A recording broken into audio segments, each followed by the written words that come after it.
Hey, I'll check out this 3-in-1 shaver that I just bought on Amazon, and there's one thing that you should know about it before buying it.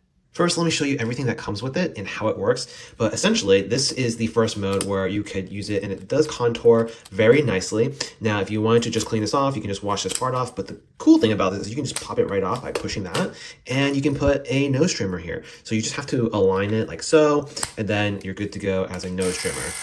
And then the third option that you have is a beard trimmer. So all you gotta do is pop this guy in, and then you can shave it bare, or you have these multiple settings. You got 3mm, 5mm, and 7mm. Now the thing you should know is that it doesn't quite click on very well for some of these, so this can be prone to popping off quite easily.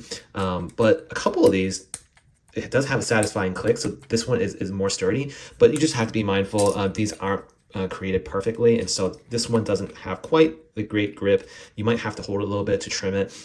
This is just the 3mm. These two seem to have a nice fine grip to it. I'm going to also test this and show you what that looks like. And before I do that though, there is a nice little feature where you hold down for 3 seconds. It will lock. This is especially helpful if you're traveling and you have this in your luggage and you don't want it going off. This is perfect for that. All right, so I did a little bit of growth down here. I am going to shave it off completely and kind of show you the difference before and after. So here's the before.